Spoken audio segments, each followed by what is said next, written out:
This week, we conclude our 2020 election series with the priorities of House leadership.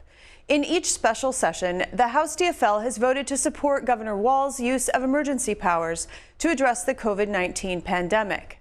In my conversation with DFL House Majority Leader Ryan Winkler, I began by asking if legislators should be more involved in the state's response to COVID-19. Legislators have been involved in COVID response all along. From the very beginning of the pandemic, we provided funds for hospitals and for healthcare systems around Minnesota. We made sure that the governor had funding to provide for an emergency response. We set up a structure for legislative oversight of all funds spent by the governor in response to the pandemic. And we have been working on budget and other kind of relief measures for small businesses, for people who are in rental housing or marginal housing situations, people who are trying to keep community institutions going, childcare. On almost every step of this response to COVID, the legislature has been very much involved. The difference is, frankly, that the governor has powers to act quickly if the legislature can't act in a timely fashion. We've seen the governor use that, but at every step, the legislature has had an opportunity to weigh in. Minnesota has struggled to address educational disparities between more affluent students, who are mostly white, and poorer students, many of which are children of color and Native American students. Experts fear that the pandemic is widening those educational gaps. How would your caucus address these widening disparities? Well, first of all, we need to make sure that schools have the resources they need right now to do the very best they can to provide education for all students. The disparities that Minnesota faces are not just in the classroom. They are in homes with very differing incomes, with very different access to health care, with a lot of different outcomes based on color of skin in Minnesota. So it's a whole series of challenges that we face. First and foremost, we need to get schools the resources they need right now. And then we need to dive into a much more in-depth discussion of how our education system needs to change to ensure that it's meeting the needs of all students. As the state has had its share of funding for local schools decline, we're seeing bigger disparities crop up across geographic lines. And the ability for local schools to make up that difference with local property taxes has not allowed them to maintain the same level of service they've had in schools in years past. At the same time, we're asking schools to do more than ever. So we have to have a deeper dive both into how we make decisions about who gets money in schools and what students are served, but also whether we're providing adequate resources at the state level to make sure that there's an equal education available for every child. Now, you mentioned disparities in healthcare, and the pandemic has created noticeable gaps in healthcare treatment. Disproportionately, there are more Black and Latinx Minnesotans who've died from COVID, according to data from the Mayo Clinic, as reported by WCCO. So not just in terms of COVID, but more broadly, what needs to be done to erase health disparities? Well, we first of all need to make sure that our systems are serving people throughout Minnesota, whether that is in inner city communities with a disproportionate population of African American or Latinx citizens, whether that's in rural Minnesota where people of color can be majority populations in towns like Worthington, or students in towns like St. Cloud. Racial disparities exist throughout Minnesota, and healthcare delivery systems vary greatly. People in my part of the Twin Cities have great access to a lot of terrific healthcare, have more affluent incomes, and can get better access to care. In other communities and other parts of the state, that is not the case. And so we have to, first of all, make sure that the system actually is serving everyone. And then we have to make sure that cost is not a barrier to decent care. And that we see is a huge issue.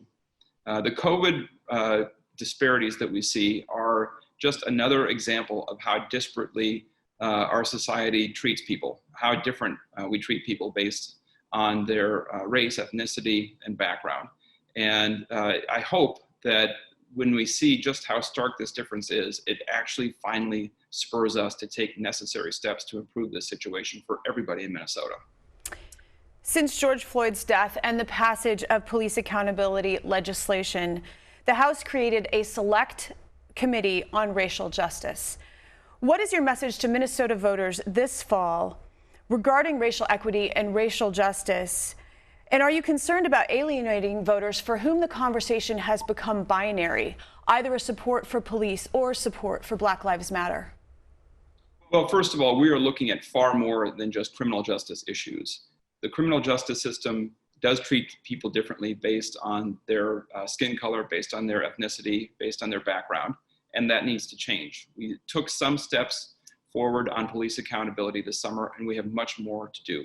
But the Select Committee also looks at issues like health and education, historical trauma, all the ways that our whole society, frankly, continues to reinforce disparate treatment based on people's backgrounds and race. And so Minnesota can't continue to do that. We can't continue to be a state with the worst divides in the nation. As our population becomes more diverse, we need to make sure that we are actually taking steps in our state to change that, to change the fact that we are so divided. We can't be divided. We need to actually be a state that works for everyone. That's our great tradition in Minnesota, or at least part of our great tradition, and it's certainly how we see ourselves, and it's time for us to live up to that promise. Addressing the projected budget deficit will dominate the 2021 legislative session. What is the House DFL message and approach for enacting a responsible, balanced budget? Well, obviously the state has to balance the budget every 2 years, but we also have deep needs that have been unmet for decades. And we have not had a budget that has been keeping pace with population growth and inflation. So we do need to balance the budget, but we also need to keep our eye focused on the fact that Minnesotans need access to affordable health care. Minnesotans need access to affordable childcare. Our school system has to deliver a better education for every child, but especially children of color.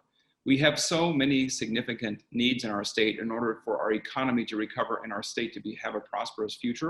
And the good news is we have tremendous resources in Minnesota, both in the public sector, the private sector, the nonprofit sector. We can come together and solve this problem. And the budget is not a math problem. The budget is a question of investment and commitment to the health, safety, and opportunity for all people in Minnesota. And we are committed to making sure that budget better serves all people in Minnesota than it has in the past. One final question, because you originally hail from Greater Minnesota, and analysts are noticing changes among those who have been traditional DFL supporters. In fact, a lessening of the farmer and laborer support for the Democratic Party. What is your caucus's message to DFLers who perhaps voted Republican in the last presidential election, and why should they return their support to the DFL party? We are committed to healthy, safe communities everywhere in the state. House Democrats represent every part of the state, from the far north and the Iron Range to farm country in the south, the suburbs, and the urban core. We represent all of Minnesota, and we have the interest of all of Minnesota at heart when we pursue our policies. We understand that people are concerned about things like COVID-19 and the economy and jobs. And I would only say that we actually are committed to improving the economy, improving communities, and improving the safety, health, and opportunity for Minnesotans everywhere. And there is only one party in Minnesota who can say that. Majority Leader Ryan Winkler, I want to thank you for your time today. Thank you.